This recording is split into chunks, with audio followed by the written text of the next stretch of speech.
Bom dia pessoal, tudo bem com vocês?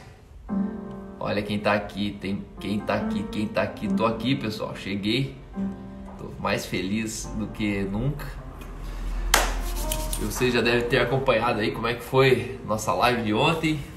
Vou ser papai, aqui é tetra, pela quarta vez a gente é tetra. Agora se unem em oração porque a gente crê que é a Bethany Marine. Nosso sonho é que venha um quarto bebê, que seja uma menininha. Nada contra os rapazinhos, mas rapazinho já tem 2 para terrorizar o planeta aqui. E a Mel falou que quer uma irmãzinha. Então vamos pedir para Jesus, né, o Deus da criação, caprichar pra gente ali. E é isso aí, pessoal. Hoje eu tenho uma boa notícia. Vou estar recebendo aqui um cara sensacional, brilhante. O nome dele é Noan, Alexandre Noan. Mas antes disso, antes de falar tudo sobre o Noan, sobre a família dele, eu quero falar um pouco sobre moldar a mente, né? Hoje de manhã tive um tempo com Jesus já e tá borrando. Deixa eu ver se eu melhoro aqui. Vamos ver se vai melhorar aqui. E na verdade, de manhã, eu tive um tempo ali onde eu na verdade fiquei meditando sobre caráter e integridade. Você sabia que a integridade tem as suas raízes no caráter, ou vice-versa, né? As pessoas, elas não têm caráter porque são, ou melhor, elas não têm integridade porque são crentes. As pessoas, elas têm integridade porque têm caráter. Logo, isso me faz entender que o não crente com certeza pode ter caráter também. Então, a raiz do caráter, ou melhor, da integridade, não está na fé que a gente carrega. Algumas pessoas pensam que se eu me tornar crente agora eu tenho caráter. Até fiz um post hoje escrevendo assim, ó, integridade não vem do cristianismo, integridade vem do caráter. Então, as raízes da nossa integridade estão no nosso caráter, não no nosso cristianismo. Por isso tem muita gente que fala que é crente e isso não significa nada. Então, quando você for fazer um negócio com uma pessoa, se ele fala que é crente, dê 2 passos para trás, porque quem tem caráter não precisa lembrar que é crente.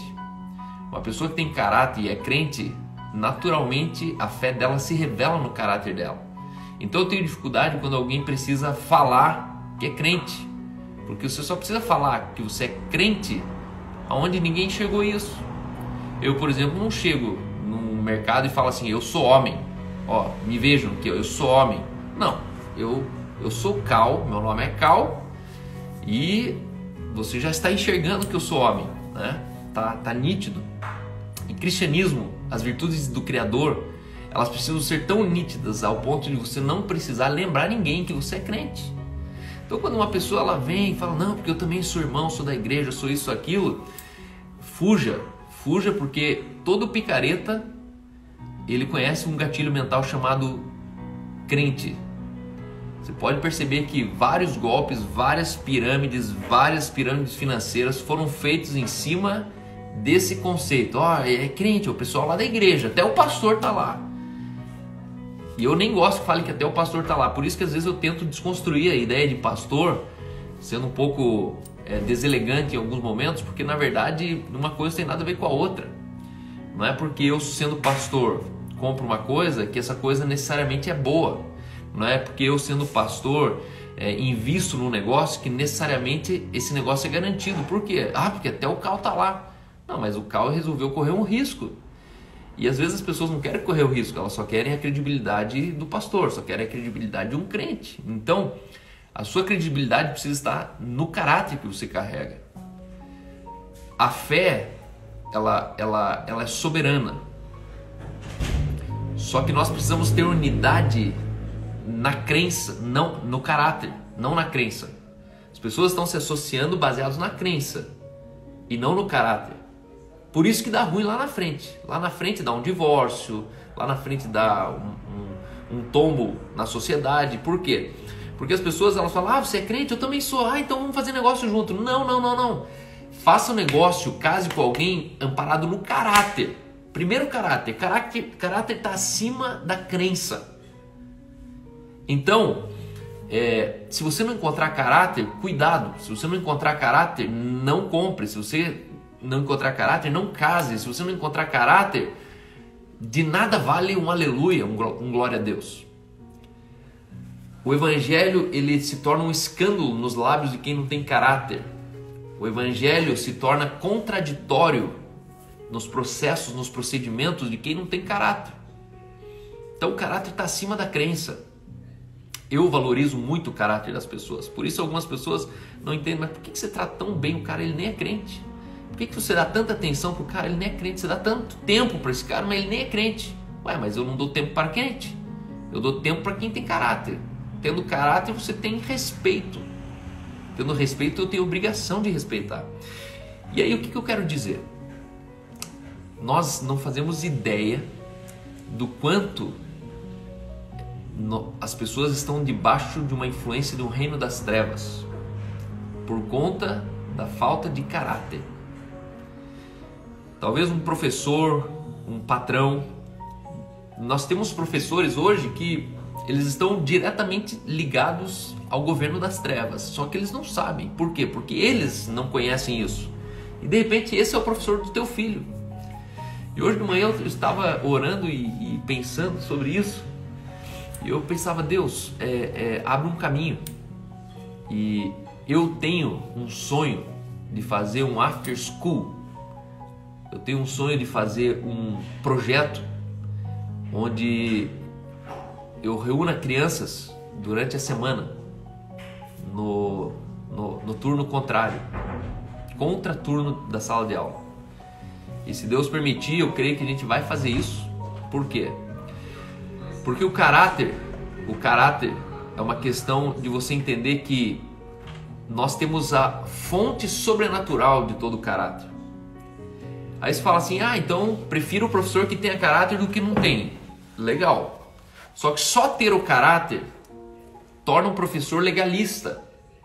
Então quando você tem o caráter, mas você não tem a origem sobrenatural desse caráter, quando você não está ligado na fonte sobrenatural, o seu caráter se torna fator de legalismo.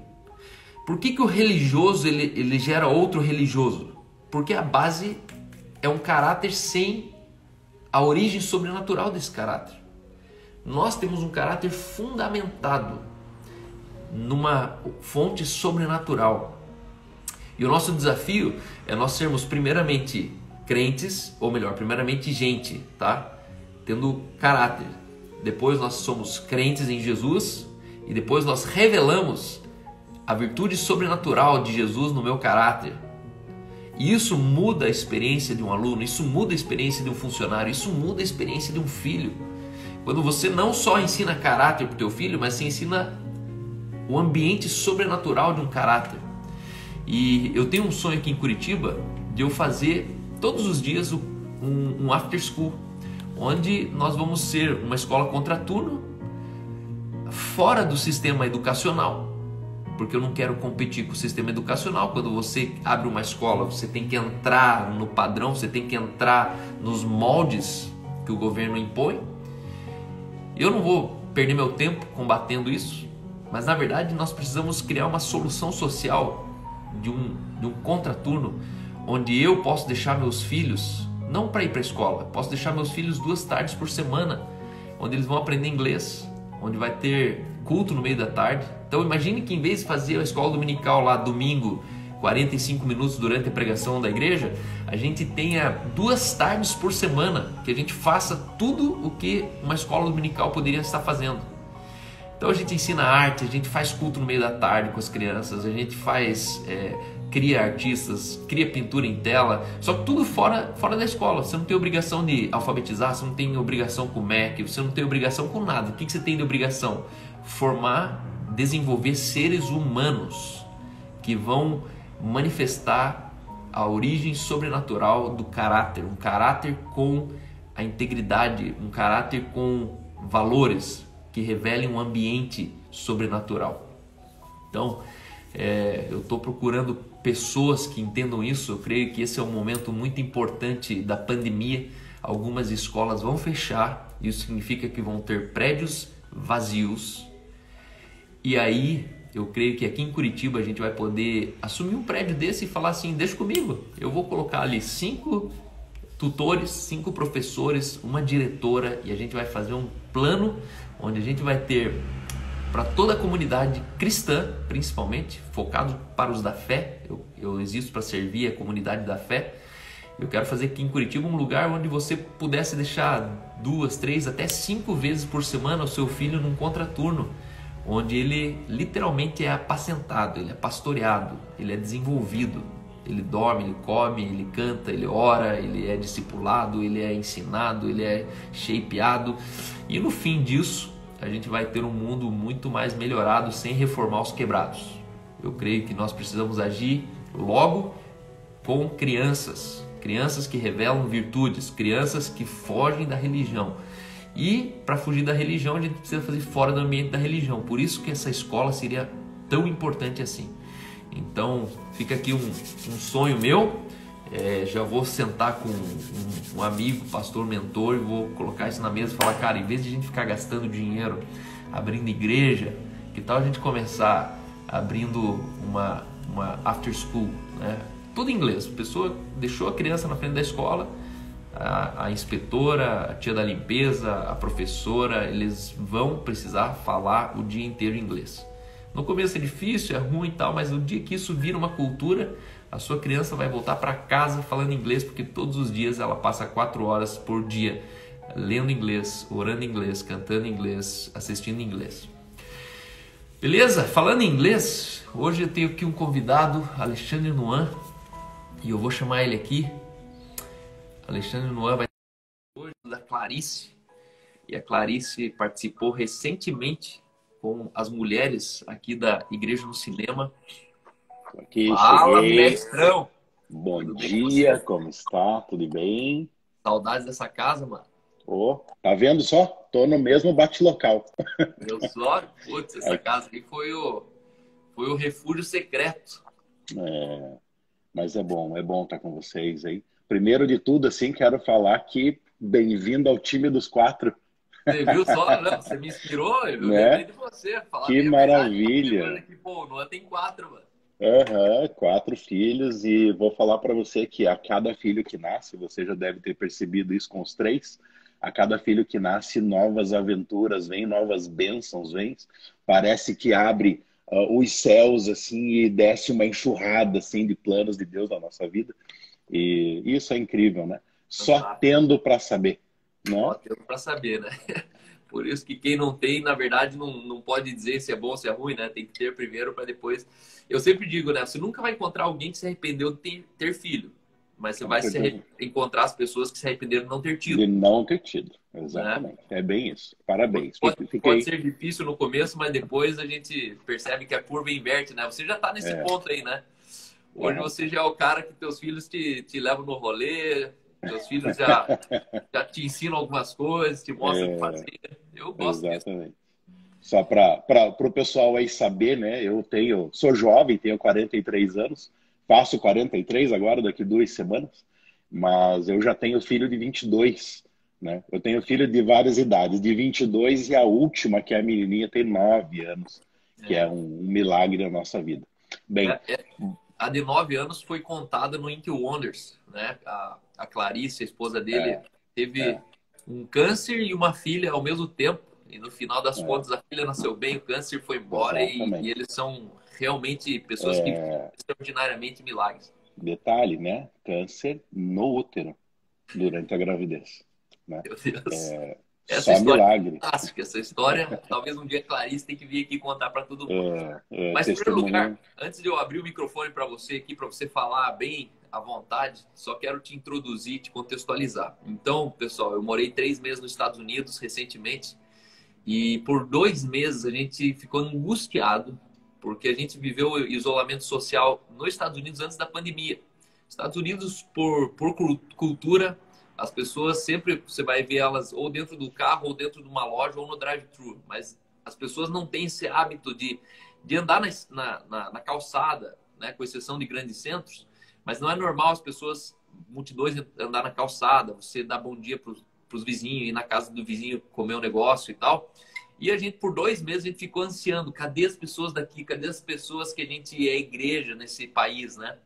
E deu 2 meses, eu tive a honra de conhecer o Noan pelo Vinícius. Vinícius é aqui de Curitiba, um dos pastores da Igreja do Cinema. E ele sempre falava Noan, Noan, o Ali, ele fala do Ali.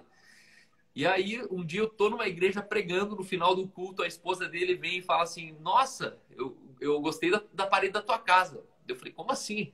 Ela falou, agora, dezembro, a gente tava lá. Daí eu falei, não, dezembro eu tava lá na Holanda, como é que você tava na minha casa? Ela falou, não, a gente tava no Brasil e a gente tava dentro da tua casa, a gente é amigo do Vinícius. E aí eu fui lembrar que o Vinícius sempre falava deles, eu tava dentro da igreja onde eles congregavam, pregando. Foi amor à primeira vista, durante a semana a gente já se reuniu. E eu só posso dizer uma coisa, nós encontramos o nosso suporte que a gente tanto...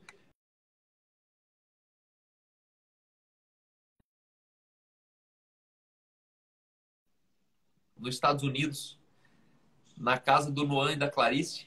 E a partir de então a gente passou a comungar junto, a gente passou a fazer alguns churrascos maravilhosos na casa deles. E ele vai contar tudo pra gente. Ele tem muita coisa para contar, eu sei disso. Mas hoje eu quero que ele fale um pouco sobre como Jesus entrou na história. É uma história fascinante de um fotógrafo de mão cheia, um cara que chegou a ter 30 funcionários no Brasil. A vida dele era estabilizada, era um nome aqui. Ele já era aquele fotógrafo que vendia, na verdade, a assinatura dele. As pessoas trabalhavam para ele. E a partir disso, Deus falou assim, larga e vai para os Estados Unidos. E aí ele vai contar como tudo aconteceu. Ele deixou aqui um prédio de 2 milhões para trás, ele deixou apartamento, deixou estabilidade, deixou tudo baseado numa palavra. E com ele eu aprendi que nos Estados Unidos você pode andar acima da velocidade na highway se todo mundo estiver andando. Se todo mundo estiver andando a 150, você pode andar a 150. Se todo mundo cair para 60, você pode andar a 60. E achei genial isso. Passei horas dentro do carro com ele. Ele me inspirou a comprar uma moto. Hoje eu tenho uma Harley 1200 aqui, porque na verdade ele colocou na minha cabeça que o reino de Deus precisa ter motociclista. Ele é fundador de um grupo de motociclistas e ele vai Filhos do Calvário, hoje é Sons of Sons of Calvary. Calvary. E é um cara que está há 4 anos, mais ou menos, já nos Estados Unidos, matando um leão por dia e 2 ursos durante a noite. Tem 4 filhos, os filhos estão bem introduzidos na cultura. E é um dos caras assim que a gente teria um sonho de ter uma igreja no cinema lá em Orlando através dessa família. A gente já conversou um pouco sobre isso, mas estamos deixando isso muito orgânico, entendendo se isso precisa ou não ser feito. Mas eu só quero te dizer que com a igreja no cinema ou sem, você é a minha igreja aí, né? Você é uma extensão desse corpo vivo de Cristo.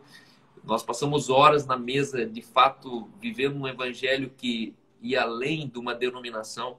Era um evangelho onde nós estávamos literalmente conectados dentro de valores e princípios que nós temos em comum. E eu encontrei integridade, caráter, verdade, encontrei doçura, encontrei ousadia, encontrei virilidade, encontrei bom gosto, superação. Cara, vocês são de fato uma família que com certeza ninguém precisa ouvir da boca de vocês se vocês são crentes. Basta passar 2 horas com vocês e a gente já percebe o amor entre a família, a gente já percebe o quantas pessoas afluem na tua casa. Você é um verdadeiro pastor de pessoas, né? Pessoas se alimentam da tua casa, se alimentam dos teus dias.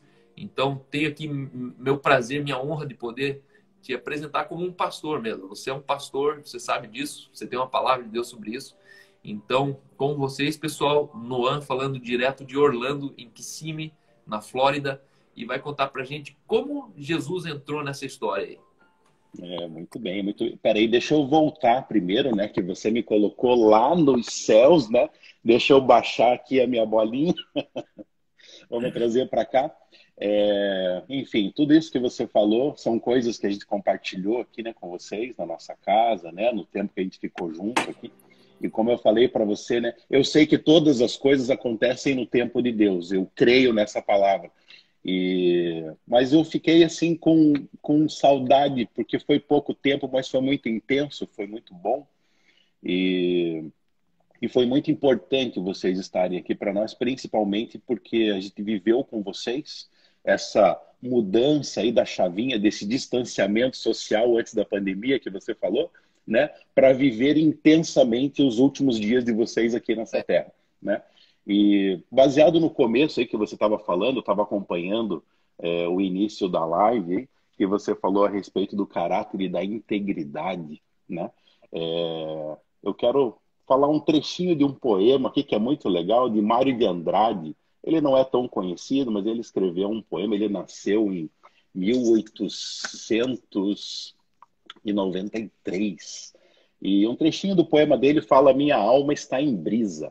E diz assim, ó: quero viver ao lado de pessoas humanas, muito humanas, que sabem rir dos seus próprios erros, que não ficam inchadas com seus triunfos, que não se consideram eleitos antes do tempo, que não ficam longe de suas responsabilidades, que defendem a dignidade humana e querem andar ao lado da verdade e da honestidade. O essencial é o que faz a vida valer a pena. Quero cercar-me de pessoas que sabem tocar os corações das pessoas. Pessoas a quem os golpes da vida ensinam a crescer com toques suaves na alma. Sim, eu estou com pressa. Estou com pressa para viver com intensidade que só a maturidade pode nos dar.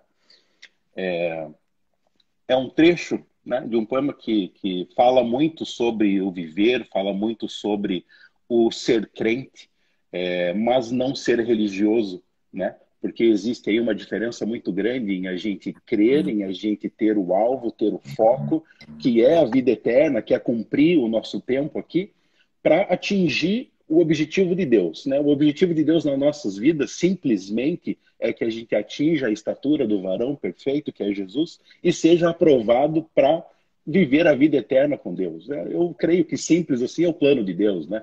Para as nossas vidas, né? Que a gente seja capaz de estar com Deus, viver essa vida aqui com integridade, né? Dentro dos padrões de Deus e não dentro dos padrões da religiosidade, né? Então eu vejo dessa mesma forma. E a minha história, enfim, né? Ela começa aí há muitos anos atrás. Eu não era crente, eu não nasci numa família religiosa cristã. Eu era de uma família católica não praticante, né? Como muitos, né, do Brasil são católicos não praticantes. E no momento da minha vida, assim, eu conheci a Clarice, né? Conheci minha esposa. Foi através dela que eu conhecia Jesus. E eu sempre ouvi falar, sempre respeitei muito, eu sempre disse eu acredito em Deus, mas eu tô bem, né? Deixa eu tocar minha vida aqui, eu tô bem. E a vida foi seguindo, enfim. Desde o princípio, desde do meu nascimento, assim, eu já venho sofrendo batalhas, né? Eu já vim aprendendo com a minha vida, com problemas, enfim. Já começou lá no início, né? Com a minha mãe, assim, separação dos meus pais. Eu tinha 9 meses, minha mãe, né? Deixou os filhos, era jovem, ingênuo, né? Enfim, fatos da vida. E aí eu cresci com a minha avó, e agradeço muito a ela, assim, por todos os ensinamentos que ela nos deu e nos ensinou daquela forma antiga, tradicional, né? Onde o coach era um cinto, né? Então, assim, ó, faça o que eu estou falando, faço o que é certo, porque senão você vai para o psicólogo. O psicólogo era uma borracha que dava nas pernas.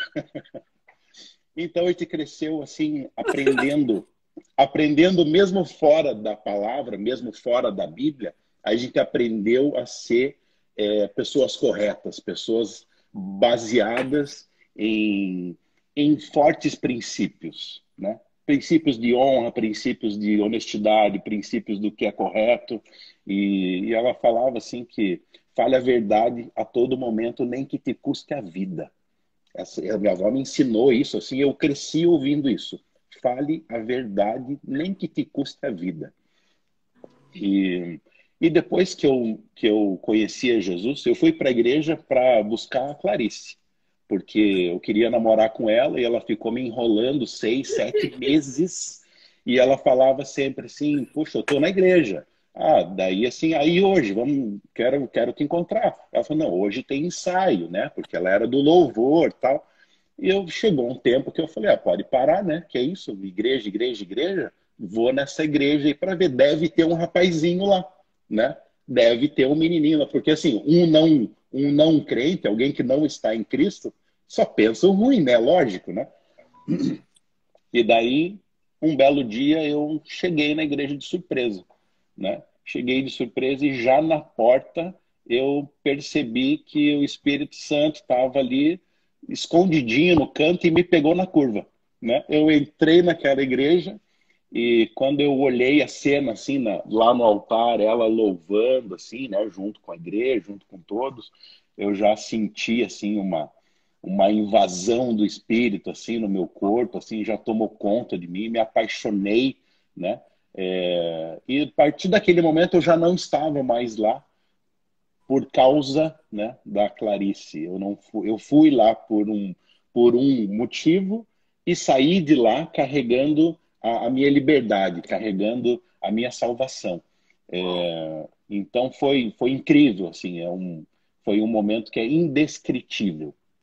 E já nas próximas semanas ali eu já passei a frequentar, me enchi de amor, assim, me enchi de vontade, me enchi de desejo de ler a palavra e já passei a frequentar a igreja. Semanas depois já teve um apelo lá de batismo. Eu falei: eu tô aqui, eu quero tudo, né?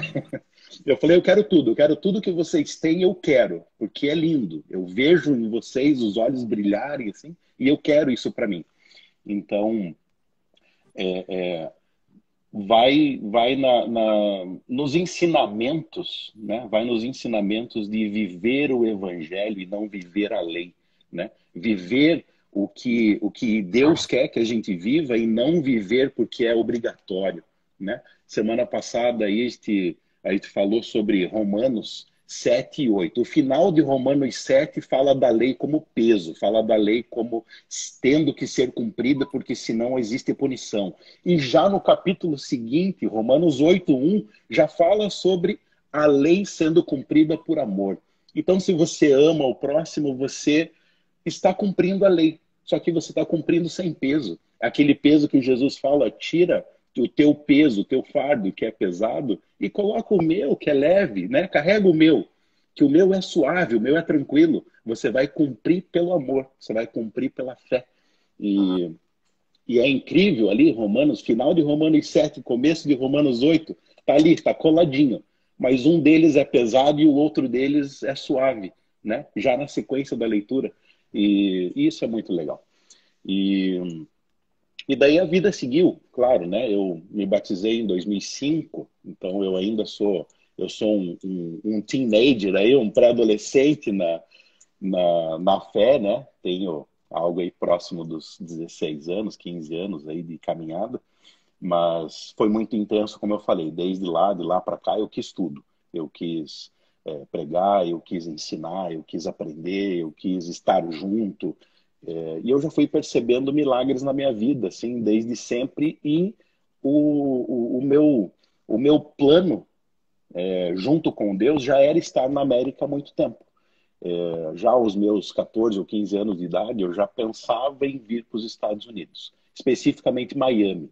Mas eu acredito que era porque eu assistia Miami Vice, né? O pessoal aí da idade, aí, a partir dos 35 anos, aí sabe do que eu estou falando, né?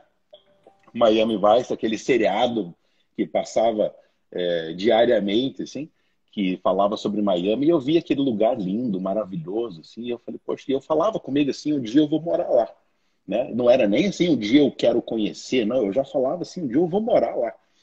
E então já estava no meu coração, né? E mais tarde eu entendi que era Deus colocando no coração, né, esse desejo. E os anos passaram, eu me tornei um empresário, e como você falou, eu cheguei a ter uma produtora aí de vídeo e foto grande, né? Construí aí um prédio, como você disse, que ainda está aí. Hoje está sendo usado para a obra de Deus, hein? E minha esposa dentista, cirurgiã, a gente já estava aí com consultório odontológico aberto há mais de 10 anos. E daí chegou um tempo que Deus começou a encaminhar, assim, ó, é para você ir.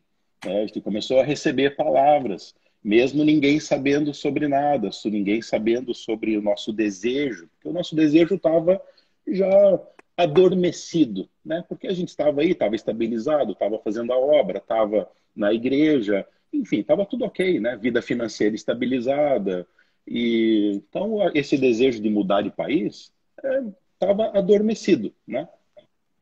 E um fato assim muito curioso que aconteceu de um estranho chegar à nossa porta, tocou a campainha, bateu, me chamou pelo nome e falou assim: Deus já te mostrou o lugar que é para você ir há muitos anos, há muito tempo atrás. E é chegada a tua hora, vá enquanto é tempo. E isso me chocou, assim, isso me deixou preocupado, porque o vai enquanto é tempo, né? Deus já te falou o lugar para você. E não foi tão simples assim, não foi tão rápido, eu fui tardio, né? Eu demorei um pouco. E, e daí Deus começou a empurrar mais, né?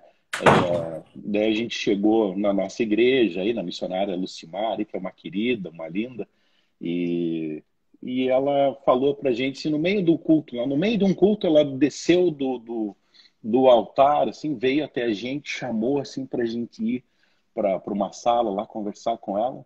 E a gente chegou na salinha, ela abraçou a gente, assim, eu e a Clarice, começou a chorar e falou assim: eu estou sentindo saudades de vocês. Vocês estão indo embora.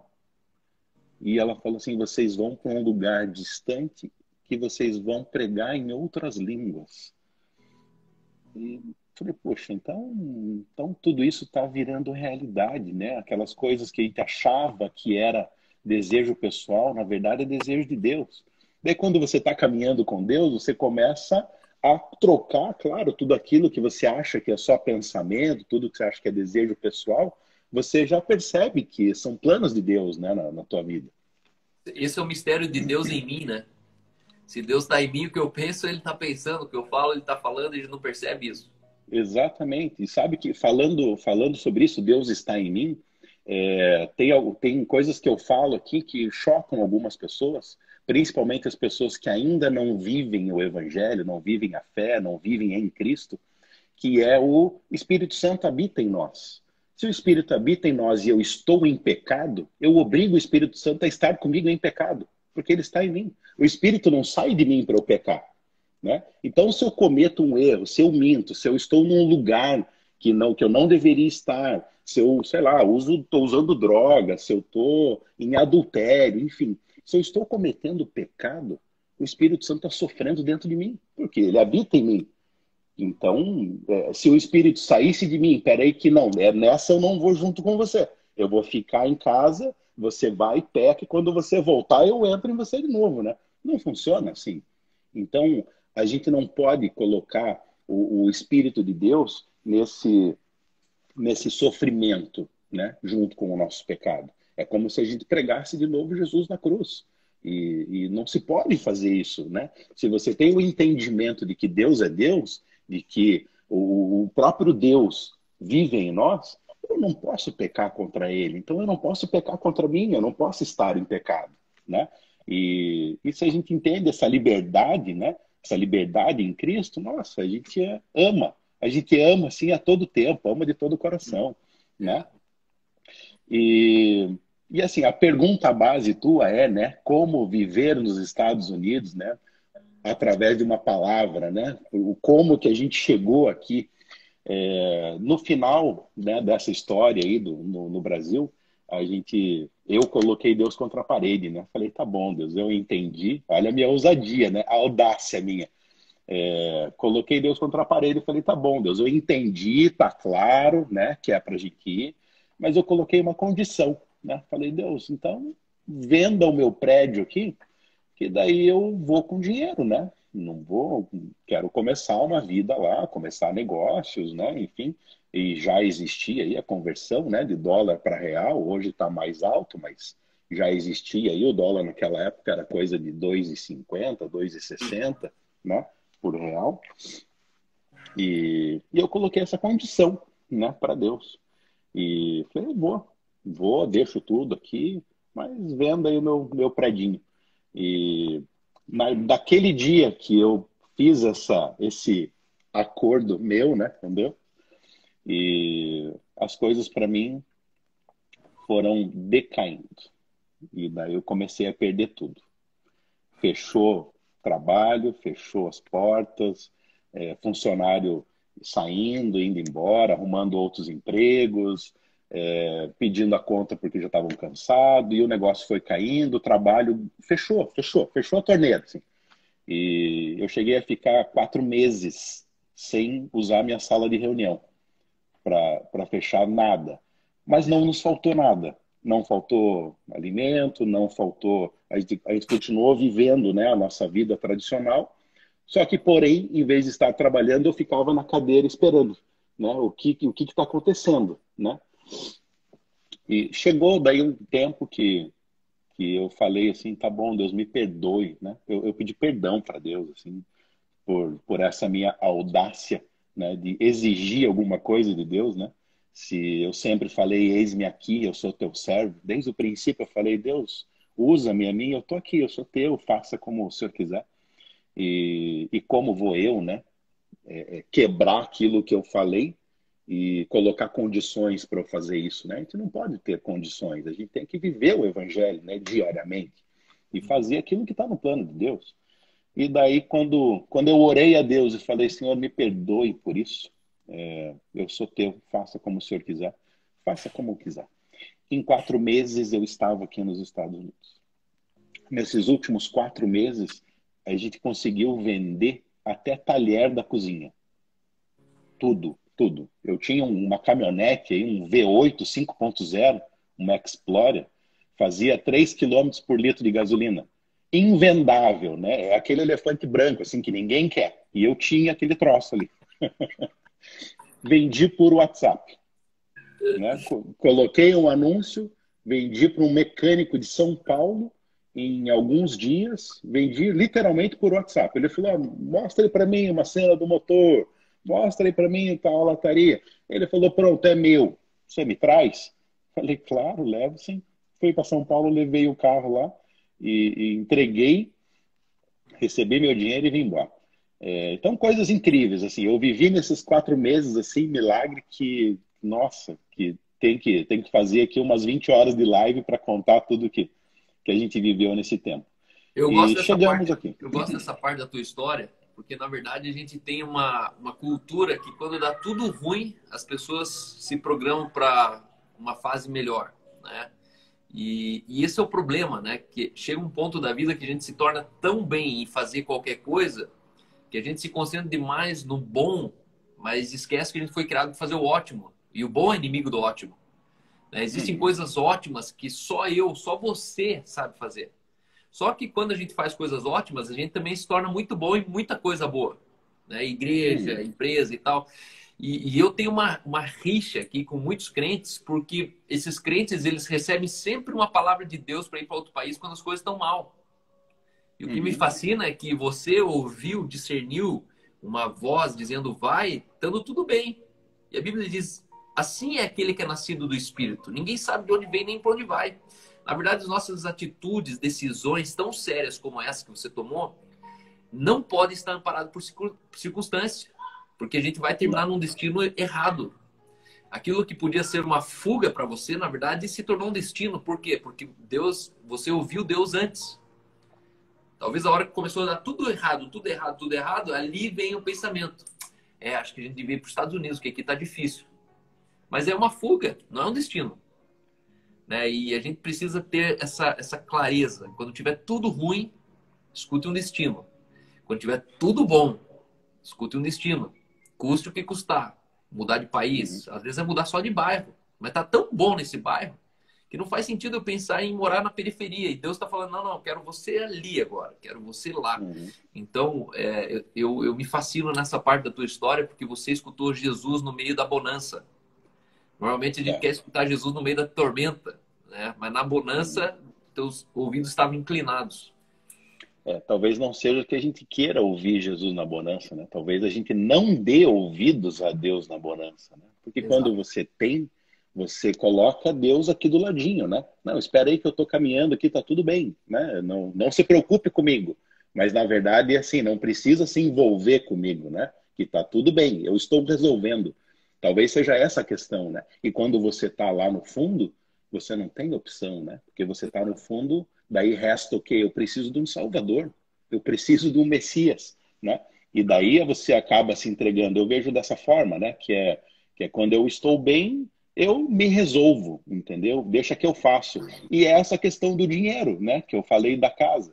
Falei, Deus, então vendo a minha casa que eu vou. Só que se eu viesse para a América com dinheiro, não seria milagre, não seria Deus, seria eu, seria mérito meu, né? Qualquer coisa que acontecesse aqui, eu ia falar assim, não, eu fiz, eu criei, eu vim aqui, eu implantei um negócio, implantei uma igreja, enfim, fui eu que resolvi. Mas não, a partir daqui, tudo que aconteceu foi milagre de Deus, porque a gente chegou aqui com o suficiente, né? Vamos falar assim, a gente chegou aqui não é fácil imigrar, né? As pessoas às vezes podem achar que é simples, né, vir para a América e que cada casa aqui tem um pezinho de dólar, né? E não é verdade, tá? Isso não existe.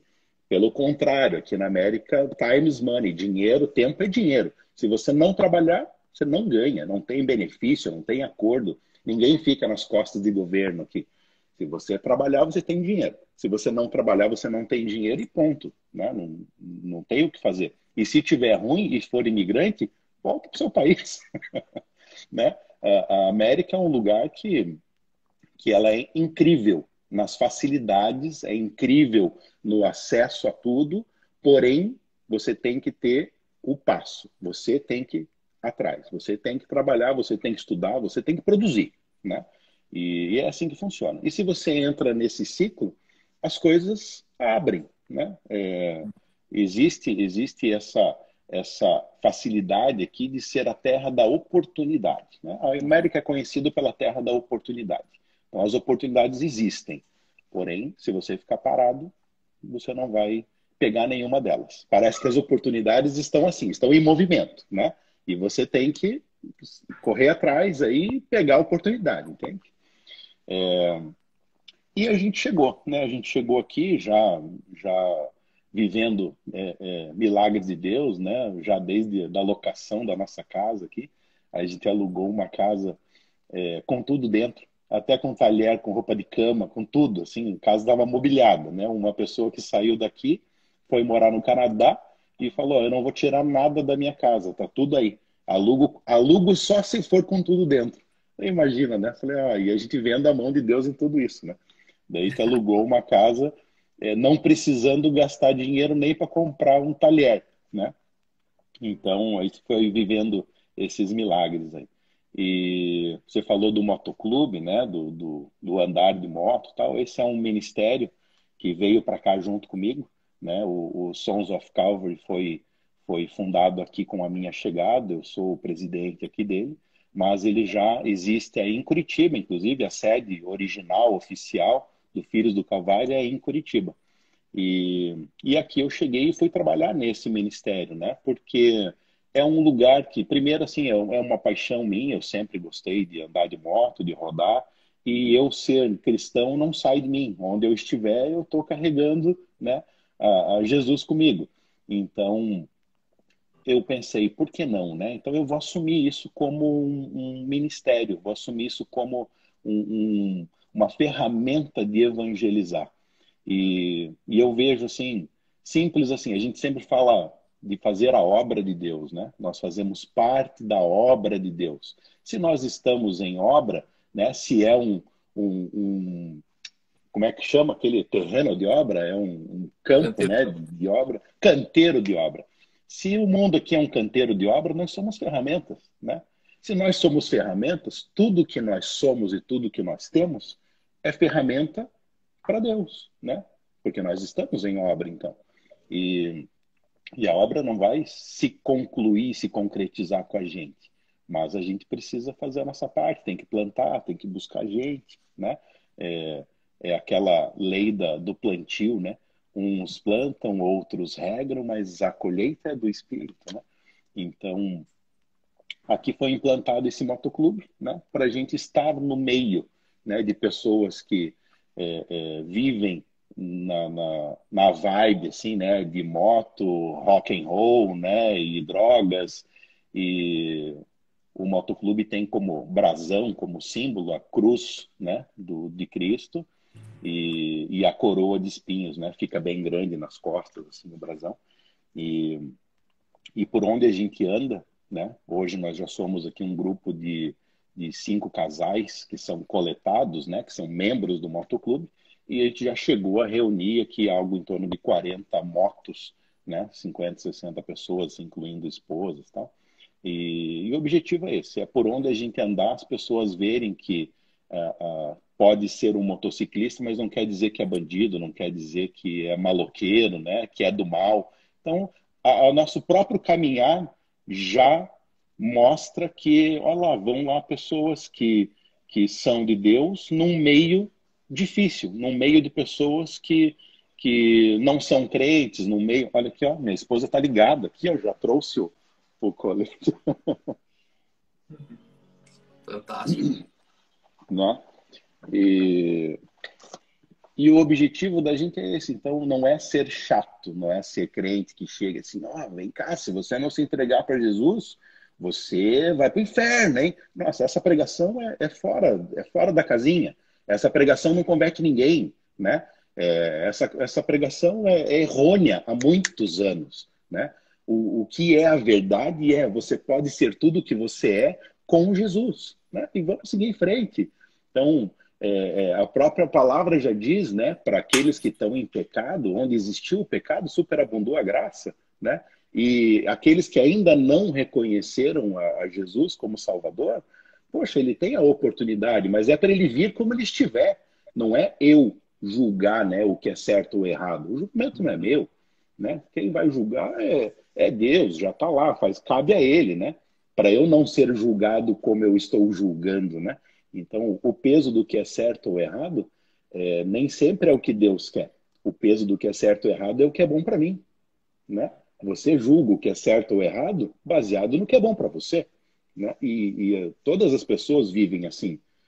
Surge uma situação, eu julgo isso é bom ou ruim, eu faço ou não faço, né? Mas baseado no meu interesse, não baseado no interesse de Deus. E isso se dá diariamente com todas as coisas que a gente faz, né?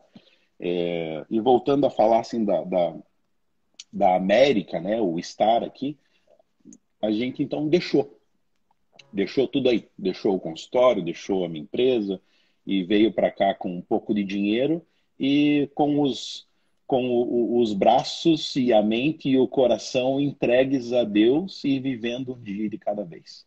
Então, se o ensinamento hoje que eu posso deixar assim para as pessoas é que realmente Deus não abandona ninguém.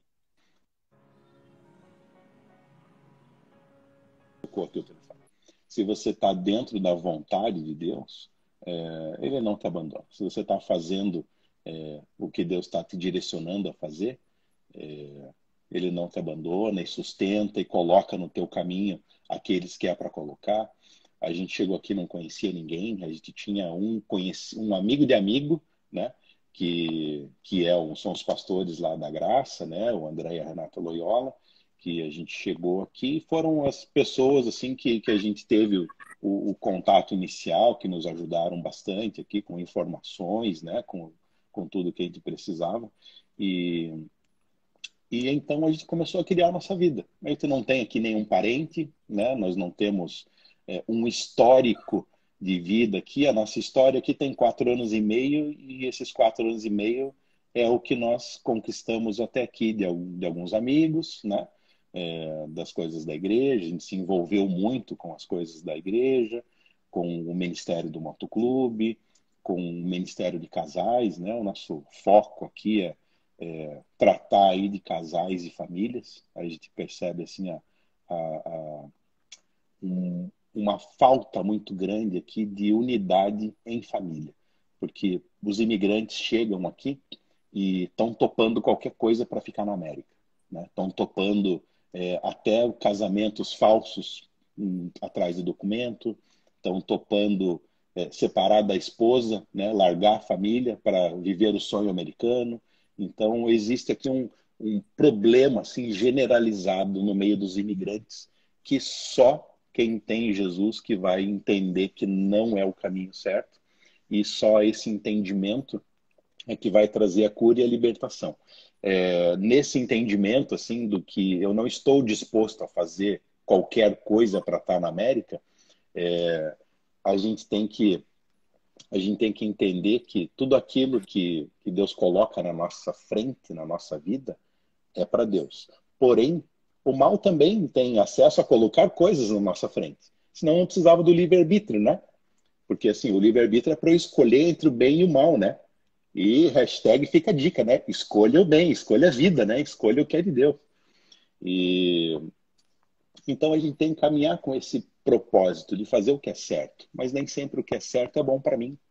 A gente tem que ter os olhos abertos, o coração aberto para Deus, tem que ter o tempo de oração, tem que colocar tudo na mão de Deus para que Ele direcione, né?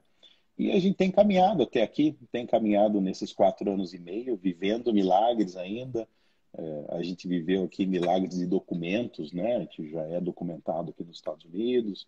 Quais, quais são as três barreiras que você mais intransponíveis que você conseguiu remover no começo? Você chegou aí, talvez você poderia até falar sobre a importância de você ter encontrado uma igreja, né? É uma coisa que as pessoas não percebem, mas a igreja existe justamente para isso, né? É eu entender que tão irmão que eu sou de quem está aqui na minha igreja, tão irmão eu sou de uma igreja que já está lá antes de eu chegar lá. Eu Uhum, sei que a igreja tem um uhum, papel fundamental na tua transição, no suporte, e a igreja é fantástica por causa disso. No mundo inteiro, eu sempre me ancorei a igrejas. Eu me sinto uhum, como extensão de um país quando eu chego numa igreja. Mas quais foram uhum. três assim, dificuldades agudas que você enfrentou? Bom, primeiro, a primeira delas é confiança, né? Confiança nas pessoas, porque nós curitibanos, a gente vem de uma cultura aí que para você entrar na minha casa, primeiro eu preciso conhecer a tua árvore genealógica, né? Eu pergunto assim, eu não quero saber quem é você, quem é teu pai e tua mãe, né? Porque a gente vai buscar aí a tua descendência para saber se você é boa pessoa ou não, né? Então, a primeira coisa foi essa, foi quebrar esse bloqueio de confiar nas pessoas, no E geral, ver né? um preconceito até, né? Beira um preconceito, sim. E não estou falando que, sei lá, se isso é ruim ou bom. Às vezes também é até uma arma boa para você não colocar para dentro de casa pessoas que não prestam, né? Então, mas a gente carrega ainda isso com a gente aqui, de fazer essa seleção de pessoas, né? É um pré-julgamento daquilo que você ainda não conhece, Por né? isso levou 2 meses para eu poder ir na tua casa. Exatamente. Então, não, mas você foi amor à primeira vista, pode parar. Né? Pegou, já abraçou, já beijou e vem cá que você é meu brother, né, meu irmão? E, então, esse foi o primeiro, né? Confiar nas pessoas, acreditar na palavra. Porque também é uma outra coisa que a gente carrega aí, né? De não acreditar nas promessas, né? Porque a gente já vem de uma cultura aí do jeitinho, né? Uma cultura aí do falar, eu falo aqui, mas não cumpro, né? Da política mentirosa, enfim, não vamos entrar a falar de política aqui, né? Mas a gente já vem dessa cultura de desconfiança, né? Então, até a gente entender aqui que aqui a palavra tem valor, né? Foi começou no aeroporto, né? Que a gente chegou aqui e ficou uma mala no aeroporto, né? A gente chegou aqui com 14 malas, né? Então já chegou, ficou uma mala no aeroporto. E eu, no dia seguinte, eu fui na companhia lá para buscar a mala. Tinham lá umas 10 malas ali no chão do escritório da companhia. E eu falei, "Puxa, ficou uma mala minha, tal." E eu olhei ali no chão, falei, opa, é aquela ali. E daí eu já fui tirando do bolso, né, documento, passaporte, para mostrar, para provar que era meu, né? E a pessoa fez assim, ó, como quase como um assalto, assim. Ela fez assim, não precisa nada, eu não quero ver nada. A mala é sua? Eu falei, sim, é minha. Pode pegar. Tenha um bom dia, vai embora, leve ela. Eu falei, mas como assim, né? Como que você confia em mim? Não vai nem ver se eu sou eu, né? Se a etiqueta tá no meu nome ou não. A pessoa falou, não, se você tá falando que é sua, pega e leva, né? Daí ali começou a quebrar, assim, esse mal. Eu falei, como assim? Então a palavra tem fundamento aqui, tem valor aqui, né? Eu não preciso, então, assinar nada, eu não preciso provar que eu sou eu. É o que você falou no começo. As pessoas olham para mim, eu não preciso provar que eu sou de Jesus. Eu tenho que viver sendo de Jesus. Para as pessoas olharem para mim e ver assim, ó, vai lá um homem de Deus, né? Tá indo lá um homem que é íntegro, que é honesto, né? Então as pessoas têm que ver em nós. E se a gente tiver que falar assim, ah, eu sou, daí tem que desconfiar mesmo, né? Quando você tem que provar que você é alguma coisa. Enfim. Então, essa barreira de confiança foi a primeira. A segunda barreira, no meu caso, foi a língua, né? Claro. Então, o inglês, né? Eu nunca estudei, né? Eu trabalho desde cedo. Eu sempre fui um, um, um touro, assim, para trabalhar, né? E não tinha tempo, não tinha hora, não tinha dia. E sempre fazendo muita coisa. E o trabalho, no geral, que eu digo, assim, trabalhando por dinheiro ou não, né? É, trabalhando pelo bem das pessoas, pelo bem da família, pela igreja, enfim. E eu não tive oportunidade de estudar. Então, eu nunca estudei inglês. Você até falou do teu projeto aí de escola, tudo em inglês. Acho incrível. Acho incrível. Faça mesmo com todas as tuas forças aí, junte pessoas que possam se unir a esse propósito, porque vai ser assim de grande importância para o futuro. Então, essa foi a segunda barreira, né? A comunicação. E daí a gente acaba se envolvendo com a comunidade, né? Com a comunidade tua, do teu país, comunidade brasileira aqui. E isso, né, diminui para um número pequeno de relacionamento, né? Então, no começo também houve essa dificuldade da língua. E depois a distância, né? O terceiro ponto aí eu colocaria como a distância das pessoas, a distância da nossa história, né? A distância de você saber o nome do açougueiro que você compra lá há 20 anos, que você vai comprar carne e fica 5 minutos batendo papo ali na porta, né? Aqui não existe isso, né? Porque não existe esse relacionamento, né? Tudo aqui é muito grande, né? Você vai comprar uma carne, por exemplo, você entra num mercado gigante e vai na seção lá de carne, tem 20 lá para atender e você pega o que você quer e vai embora, né? Então não existe um relacionamento assim Isso. comercial, sabe? De Uma você conexão chegar, emocional, né? Tudo conexão comercial. emocional, não tem.